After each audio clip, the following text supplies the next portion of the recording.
నమస్కారం VNR news వార్తలకు స్వాగతం. నా పేరు సుమలత. వార్తల ముందుగా హెడ్లైన్స్.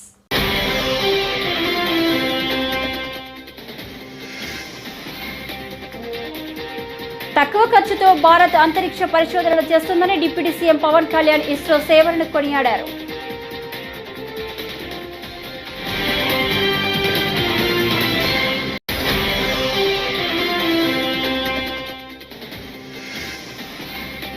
మన ప్రభుత్వ హయాంలో మనం చేసిన మంచి ఎక్కడికి పోలేదని వైఎస్ఆర్సీపీ అధ్యక్షులు మాజీ సీఎం వైఎస్ జగన్మోహన్ రెడ్డి స్పష్టం.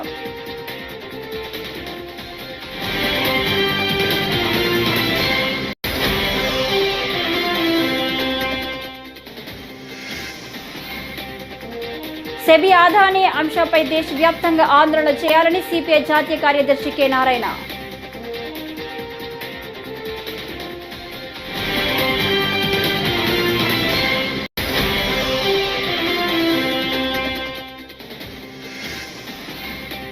ఎలక్షన్ అనగానే చాలా మంది వైకాపా నేతలు తమకు టచ్ లోకి వచ్చినట్లు హోంమంత్రి అనిత వెల్లడి.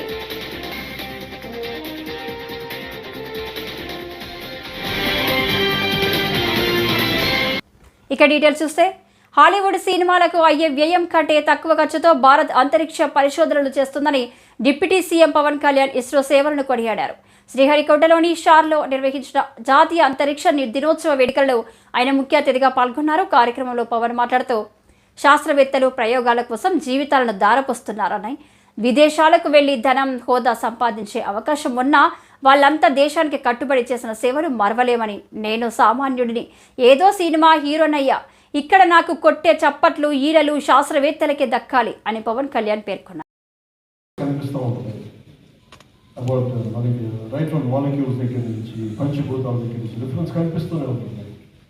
అలాంటి రోజు అనుకున్న ఆలోచన ఈ రోజున మనకి ఎట్లా అయిపోయిందంటే, నేను చిన్నప్పుడు ఇక్కడ ఉండేవాడిని నెల్లూరులోనే. ఎప్పుడు నేను వినేవాడిని, నాకు ఎప్పుడు వచ్చే అవకాశం లేదు. ఒక 40,000 ఎకరాల నేల ఇస్రాయిల్. నేను రాగానే అనిపించింది, నాకు ఏ విజువల్ అయితే ఉండిపోయిందో నాకు అదే విజువల్ చూస్తున్నాను ఈ రోజున.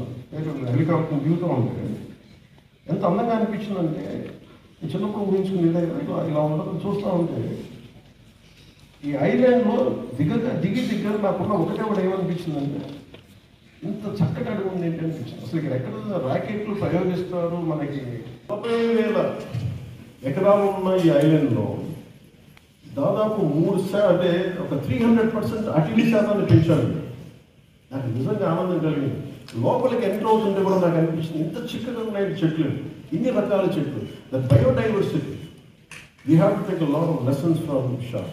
చాలా మంది sir, I don't know that how far you know that lot of people take inspiration from ISRO about your achievements, about your tenacity, about your resilience. Amidst many failures, you always came back. You emerged out. తెలివితేటలు ఉండేవి, పిచ్చి కోరికే ఉంది సాధించాలి. ఎలా సాధిస్తావో జ్ఞానం లేదు. నాకేంటి చాలా ఎక్కువ సాధించాలి, దేశానికి ఉపయోగపడాలనుకున్నాను. నాకు నేను ఎక్కువ ఉపయోగపడాలి అనుకో.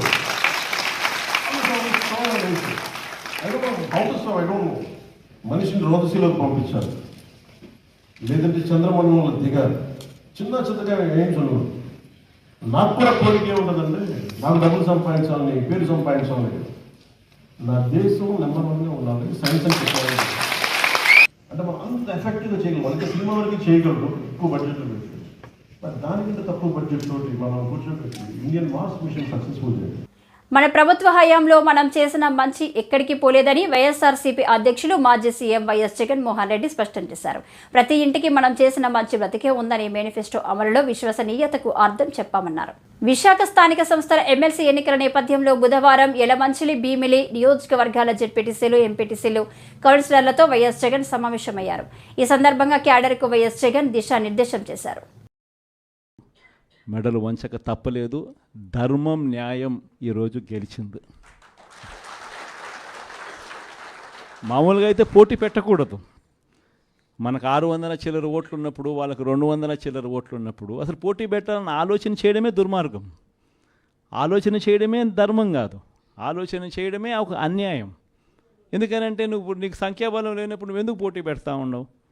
అంటే మేము కొనేదానికోసమే కదా, ప్రలోభాలు పెట్టేదానికోసమే కదా, మన తప్పు కదా. అలా చేయడమే ధర్మం కాదు. కానీ అలాంటి మనిషి అలా చేయడం తన నైజం. ఆ మనిషి తన అదే మాదిరిగానే చేసినా కూడా వైఎస్ఆర్ కాంగ్రెస్ పార్టీ కార్యకర్తలందరూ కూడా, నాయకులందరూ కూడా ఒక తాటి మీద గట్టిగా విలువలకు, విశ్వసనీయతకు గట్టిగా నిలబడ్డారు కాబట్టి ఆయన తల వంచక తప్పలేదు. మేనిఫెస్టోలో ఏదైతే మనం చెప్పామో ఎక్కడా కూడా మాట తప్పల. మేనిఫెస్టోను మొట్టమొదటిసారిగా చెత్తబుట్టలో వేసే పరిపాలన నుంచి మొట్టమొదటిసారిగా విశ్వసనీయత అన్న పదానికి అర్థం చెబుతూ మేనిఫెస్టోను ఒక బైబిల్గా, ఒక ఖురాన్గా, ఒక భగవద్గీతగా భావిస్తూ ఒక కొత్త నిర్వచనం చూపిస్తూ ఎన్నికల్లో విశ్వసనీయత అన్న పదానికి అర్థం చెబుతూ మనకు ఎన్ని సమస్యలున్నా కూడా చంద్రబాబు నాయుడు ఈ పొద్దు ఏ సమస్యలు లేకపోయినా కానీ సమస్యలు ఉన్నట్టుగా దాన్ని చిత్రీకరిస్తూ ఉన్నాడు. కానీ నిజం చెప్పాలనంటే మన ప్రభుత్వం అధికారంలోకి వచ్చినప్పుడు ఒకవైపున చంద్రబాబు చేసిన అప్పులు ఉన్నాయి, ఆ అప్పుల మీద వడ్డీలు ఉన్నాయి. ఆ వడ్డీలకు తోడు కోవిడ్ అనే మహమ్మారి కూడా మనం పరిపాలన చేసేటప్పుడు కూడా మనకు తాండవిస్తూ ఉన్న పరిస్థితులు. కానీ అటువంటి భయానక పరిస్థితుల్లో ఉన్నా కూడా ఒకవైపున రాష్ట్రానికి రావాల్సిన ఆదాయాలు తగ్గినప్పటికీ, రాష్ట్రంలో పెట్టే ఖర్చు అనూహ్యంగా పెరిగినప్పటికీ ఎటువంటి సాకులు చూపలేదు, ఎటువంటి కారణాలు చెప్పలేదు. ఈ వైట్ పేపర్లని ఇంకొకటని గత ప్రభుత్వం మీద నిందలు మోపి, కోవిడ్ మీద నిందలు మోపి ప్రజలకు చేయాల్సింది చేయకుండా పోయే కారణాలు ఏ వద్దు చూపించలేదు. ఎన్ని కష్టాలున్నా కూడా చిక్కటి చిరునవ్వుతో సెబీ అదానీ అంశంపై దేశవ్యాప్తంగా ఆందోళనలు చేయాలని సిపిఐ జాతీయ కార్యదర్శి కె నారాయణ అన్నారు. బుధవారం మీడియాతో మాట్లాడుతూ అదానీకి ఇనుప కవచంలా మోదీ ఉన్నారని వ్యాఖ్యలు చేశారు. మోదీ వచ్చాక వ్యవస్థలను నిర్వీర్యం చేశారని విమర్శించారు. బంగ్లాదేశ్ మాజీ ప్రధానికి అహంభావం పెరిగిపోయిందని, ప్రజాస్వామ్యాన్ని అపహాస్యం చేసేలా చర్యలు చేపట్టారన్నారు. ఎవరినైతే జైల్లో పెట్టారో వారే బంగ్లాదేశ్కు ప్రధాని అయ్యారన్నారు. ఎన్నికల మాకే సంబంధాలు లేవు. ఆయన ఇంకో క్యాంప్లోకి పోయాడు, మేము ఆ క్యాంప్లోకి అయితే మనం పోయినప్పుడు అక్కడ పనిచేస్తున్నటువంటి బ్యూరోక్రసీ, ఐఏఎస్ ఐపీఎస్ ఆఫీసర్లు చాలా వాళ్ళ ముఖం విప్పారిపోతుంది. 1000 కాళ్ళని బలుగు వేస్తే అట్లుందో అంత సంతోషం ఉన్నారు. అందులో ఒకరిద్దరు కట్టేసి కాదు, ఎన్నికల మాకే సంబంధాలు లేవు. ఆయన ఇంకో క్యాంప్లోకి పోయాడు, మేము ఆ క్యాంప్లోకి అయితే మనం పోయినప్పుడు అక్కడ పనిచేస్తున్నటువంటి బ్యూరోక్రసీ, ఐఏఎస్ ఐపీఎస్ ఆఫీసర్లు చాలా వాళ్ళ ముఖం విప్పారిపోతుంది. 1000 కాళ్ళని బలుగు వేస్తే అట్లుందో అంత సంతోషం ఉన్నారు. అందులో ఒకరిద్దరు ఎలక్షన్ అనగానే చాలా మంది వైకాపా నేతలు తమకు టచ్లోకి వచ్చినట్లు హోంమంత్రి అనిత తెలిపారు. తాము అధికార పార్టీలో ఉన్నామని, క్యాంపు పెట్టాలనుకుంటే పెట్టగలమని చెప్పారు. విశాఖ ఎమ్మెల్సీ ఎన్నికల్లో పోటీ చేయాలని అనుకుంటే మంచి మెజారిటీతో తాము గెలవగలమని ధీమా వ్యక్తం చేశారు. కానీ విలువలకు గౌరవం ఇచ్చి తాము ఈ ఎన్నికకు దూరంగా ఉన్నామని అనిత స్పష్టం చేశారు. తాము ప్రతిపక్షంలో ఉన్నప్పుడు వైకాపా నేతలు శాసన మండలి రద్దు చేస్తామన్నారని, అలాంటి వారు ఇప్పుడు ఎలా నామినేషన్ వేశారని అనిత మండిపడ్డారు. నిర్ణయించుకున్నాం అన్న విషయాన్ని కూడా క్లియర్గా చెప్పారు. ఇదే ఎంపీటీసీ ఎలక్షన్స్ అప్పుడు నోటిఫికేషన్ వచ్చిన తర్వాత వాళ్ళు అధికారంలో ఉండి మేము ప్రతిపక్షంలో ఉండేటప్పుడు ఎంపీటీసీ ఎలక్షన్స్కి నామినేషన్ వేయటానికి కూడా మమ్మల్ని చాలా ఇబ్బంది పెట్టిన సందర్భాలు కూడా ఉన్నాయి. నామినేషన్ పత్రాలని సంచుల్లో దాచుకొని చాలా భద్రంగా ఎవరు చూడకుండా, ఎవరైనా చూస్తే మమ్మల్ని కొడతారేమో, ఎవరైనా చూస్తే మా నామినేషన్ పేపర్లు చించేస్తారేమో భయంతో ఆ రోజుల్లోని కూడా చావుకి ఎదురెళ్ళి చాలామంది కార్యకర్తలు ఎంపీటీసీల కింద జడ్పీటీసీల కింద నామినేషన్లు వేశారు. ఆ రోజు అక్కడ ఇక్కడ అని లేదు, ప్రతి చోట కూడా దాడులు నిర్వహించారు. కనీసం నామినేషన్ వేయడానికి కూడా మా కార్యకర్తల్ని ముందుకు రానివ్వకుండా భయభ్రాంతులకు గురి చేసిన సందర్భాన్ని కూడా ఈ రోజు గుర్తు చేసుకోవాలి. సీఎం చంద్రబాబు నాయుడు గారు ఆ రోజు నిర్ణయం తీసుకొని ఎంపీటీసీ ఎలక్షన్స్ని మేము బాయ్కాట్ చేసాం. ఆ రోజు లోకల్ ఎలక్షన్స్ మేము బాయ్కాట్ చేసాం.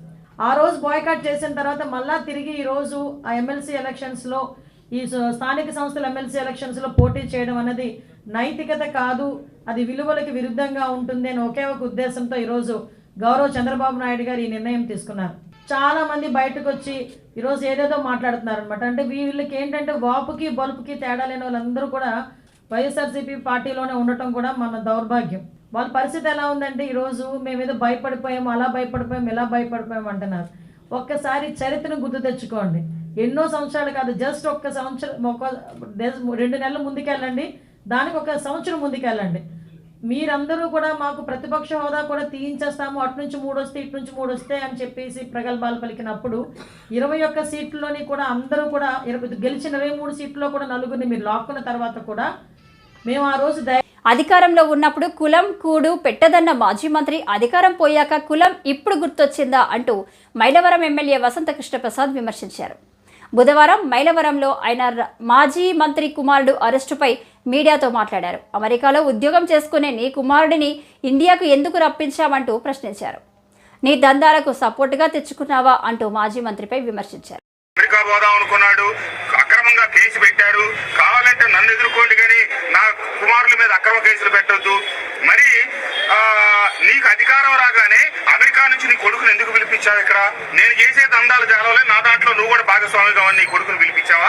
ఇక్కడ మరి అమాయకుడు, ఏమి తెలియని వాడు, చిన్నవాడు అని చెప్పి నిన్న ధర్మపన్నాగాలు, నీతులు, సూత్రాలు చెప్తున్నావు. మరి మొన్న పెనమలూరులో దాడులకు వెళ్ళినప్పుడు, అట్లాగే పెడంలో దౌర్జన్యాలు చేసినప్పుడు నీ కొడుకు చిన్నవాడు కాదా? రేపల్లిలో అమర్నాథ్ గౌడ్ చెప్పినప్పుడు ఆ కులం కూడి పెట్టుద్దా, ఏం చేస్తుందని చెప్పాడు. ఎవడైనా గుణం లేని వాడు కులం గురించి మాట్లాడతాడు.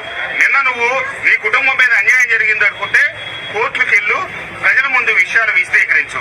ఇవన్నీ వదిలేసి నేను గౌడ కులం నుంచి 2019 ఎన్నికలకు ముందు నువ్వు ఏ వాహనంలో తిరిగావో మైలవరం నియోజకవర్గ ప్రజలందరూ చూశారు. ఒక డొక్కు టాటా సఫారీ. ఈ రోజు నీ ఇంటి ముందు ఎన్ని కార్లు పెట్టున్నాయి, నువ్వు కాలు తీసి కాలు బయట పెడితే ఏ రకమైన కార్లు తిరుగుతున్నావు. ఇంతేకాదు, జోగి రమేష్ గారు ఆయన ఇల్లు కట్టుకో, కొత్త కారులో తిరుగు. మేము ఎవరు బాధపట్ల, ఈ మైలవరం నియోజకవర్గంలో ఉన్న గౌడ సామాజిక వర్గాల ఎవరు కూడుకోవట్ల. ఎందుకంటే అతని నైజం ఈ మైలవరం నియోజకవర్గంలో ఉన్నటువంటి, ఎందుకంటే దగ్గరగా చూశారు కదా, ప్రతి గౌడ సోదరుడికి తెలుసు. మొన్న కాదు కదా 2014లో ఇక్కడ పోటీ చేసినప్పుడు కూడా ఒక్క గౌడ కులస్తులు కూడా అతనికి ఓటేరా, ఎందుకంటే అతని నైజం ఇక్కడ తెలుసు కాబట్టి. తిరుమల శ్రీవారిని సినీ నటుడు వరుణ్ తేజ్, లావణ్య త్రిపాఠి దంపతులు దర్శించుకున్నారు. బుధవారం వీఐపీ ప్రారంభ విరామ దర్శన సమయంలో వారు స్వామివారి సేవలో పాల్గొన్నారు. టీటీడీ అధికారులు వారికి స్వాగతం పలికి దర్శన ఏర్పాట్లు చేశారు. దర్శన అనంతరం రంగనాయకుల మండపంలో పండితులు ఆశీర్వచనం చేసి స్వామివారి తీర్థ ప్రసాదాలను అందజేశారు.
ప్రజా ఆరోగ్యాన్ని కాపాడాలని డిమాండ్ చేస్తూ సిపిఐ ఆధ్వర్యంలో ఈ నెల 27, 28, 29 తేదీలలో ప్రజారోగ్య పరిరక్షణ పాదయాత్ర కార్యక్రమాన్ని చేపడుతున్నట్లు సిపిఐ ఎన్టీఆర్ జిల్లా కార్యదర్శి ధూనేపూడి శంకర్ పేర్కొన్నారు.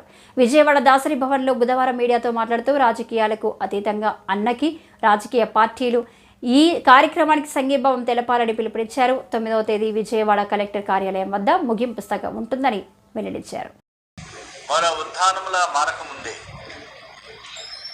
చిటికెడు మంచినీళ్ళ కోసం కృష్ణా జలాలు సరఫరా చేయాలని చెప్పి ముఖ్యంగా ఎన్టీఆర్ జిల్లా తిరువూరు నియోజకవర్గ ప్రజలకు ఆనాటి ప్రభుత్వం నియోజకవర్గం మొత్తానికి కూడా మంచినీళ్ళు సరఫరా చేస్తామని చెప్పారు. కానీ ఆచరణలో నీటి మూటలు అయిపోయినటువంటి పరిస్థితి తెలిసింది. నీటి కాలుష్యం వలన, సిలికాన్ ఫ్లోరైడ్ వాటర్ వలన నియోజకవర్గంలో ఉన్నటువంటి అత్యధిక గ్రామాలు 100 గ్రామాలు సైతం ఇవాళ సిలికాన్ ఫ్లోరైడ్ బారిన పడి కిడ్నీ వ్యాధిగ్రస్తులై వందలాది మంది చనిపోతుంటే పాలక వర్గాలకి చెంపుకుట్టినట్లయినా లేదు. కృష్ణా జలాలు సరఫరా చేస్తామని చెప్తున్నారు.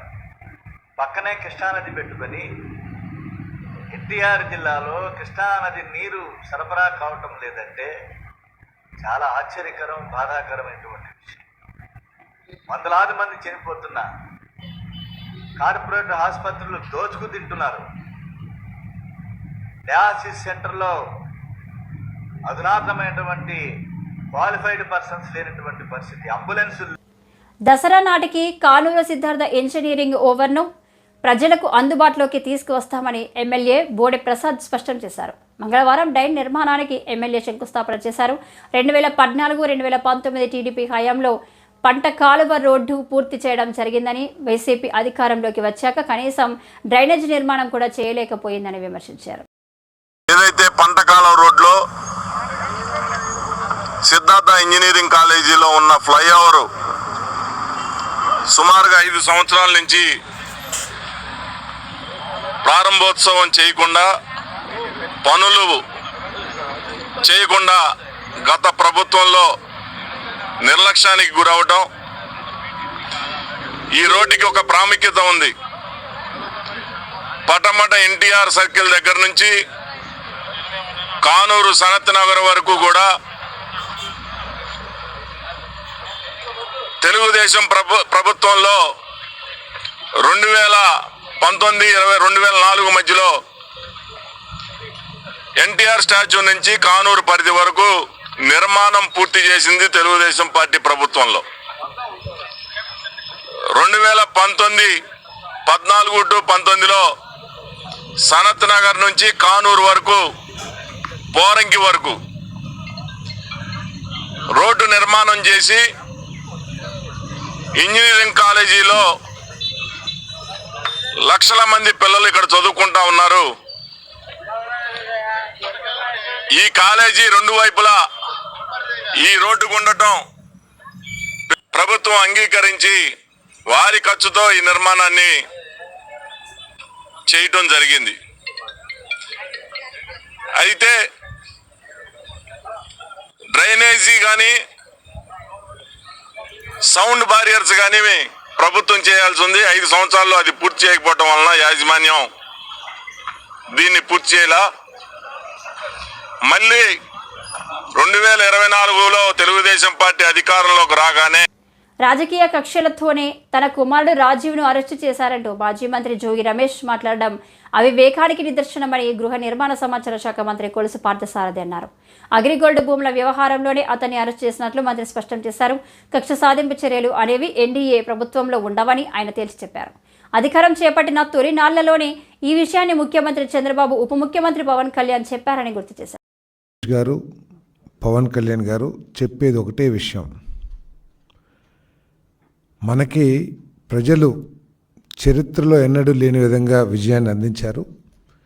దీన్ని ఒక బాధ్యతగా తీసుకుని ఈ రాష్ట్ర అభివృద్ధి కోసం, రాష్ట్ర ప్రజల భవిష్యత్తు కోసం అందరం కష్టపడదాం.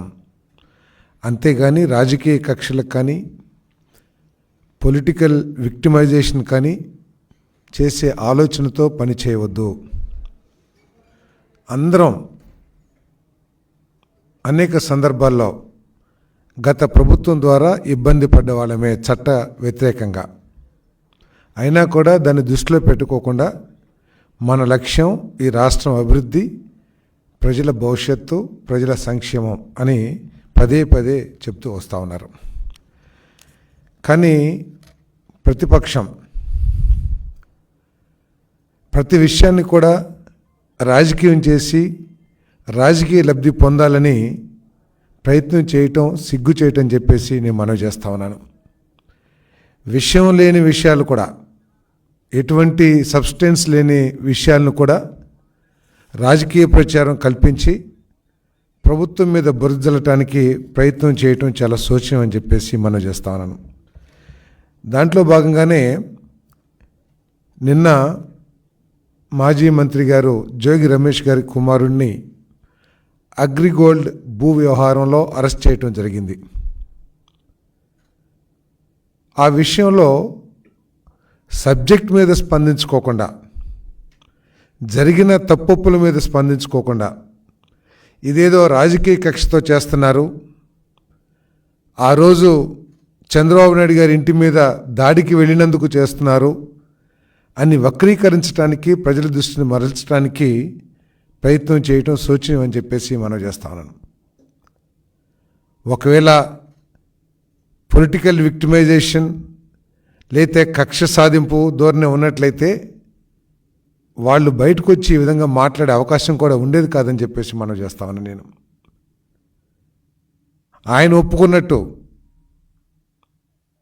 జోగి గ్లోబల్ పీస్ ఎకానమిక్ సమ్మిట్కు ప్రపంచ శాంతి సభకు బీజేపీ, కాంగ్రెస్ పార్టీల సహా 18 పార్టీలు మద్దతిచ్చాయని ప్రజాశాంతి పార్టీ అధ్యక్షుడు కేఏ పాల్ తెలిపారు. బుధవారం మీడియాతో మాట్లాడుతూ తెలంగాణ సీఎం రేవంత్ రెడ్డి కూడా గ్లోబల్ పీస్ ఎకానమిక్ సమ్మిట్కు మద్దతిస్తున్నట్లు ప్రకటించారన్నారు. అక్టోబర్ 2వ తేదీన లాస్ ఏంజల్స్లో గ్లోబల్ పీస్ ఎకానమిక్ సమ్మిట్ జరుపుతున్నామన్నారు. ఈ సమావేశానికి మద్దతు ఇవ్వాల్సిందిగా సీఎం చంద్రబాబును ఆహ్వానిస్తున్నామన్నారు. శరద్ పవార్, సిపిఐ, సిపిఎం, సంతోష్, కిరణ్ 18 పార్టీలు మద్దతు ఇచ్చాయి. ఎంపీలు వచ్చి ఈ గ్లోబల్ పీస్ ఎకనామిక్ సమిట్ ద్వారా దేశానికి అభివృద్ధి, రాష్ట్రానికి అభివృద్ధి అని చెప్పడం జరిగింది. ఇప్పటికే గ్లోబల్ పీస్ ఎకనామిక్ సమిట్కి మద్దతు ఇస్తున్నానని తెలంగాణ ముఖ్యమంత్రి రేవంత్ రెడ్డి గారు వీడియో ఇవ్వడం జరిగింది. అలాగే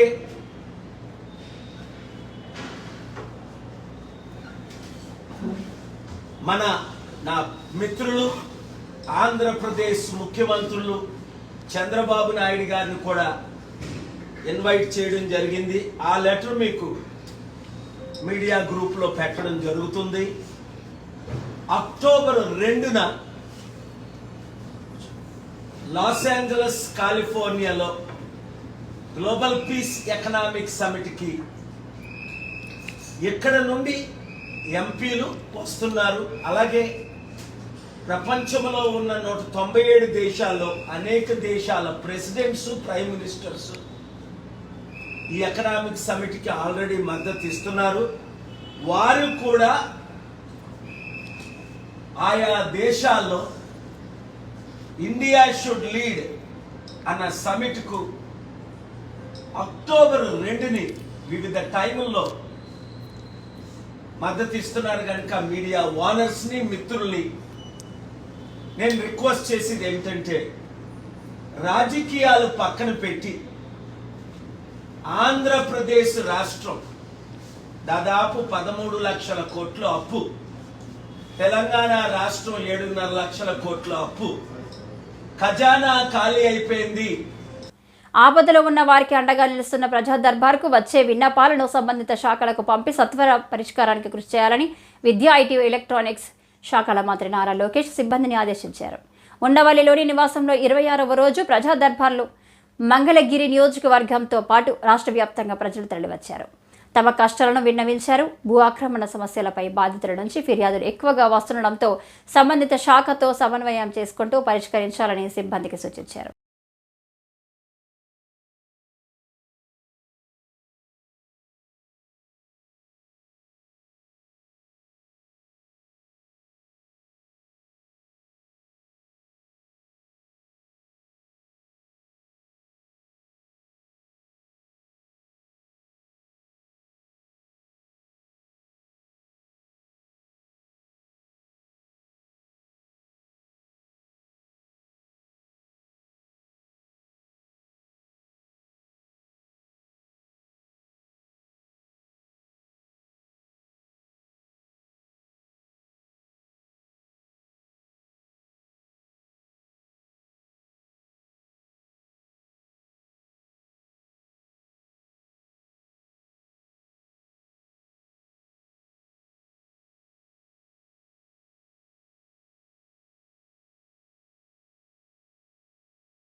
ఈ వార్తలు ఇంతటితో సమాప్తం. నమస్కారం.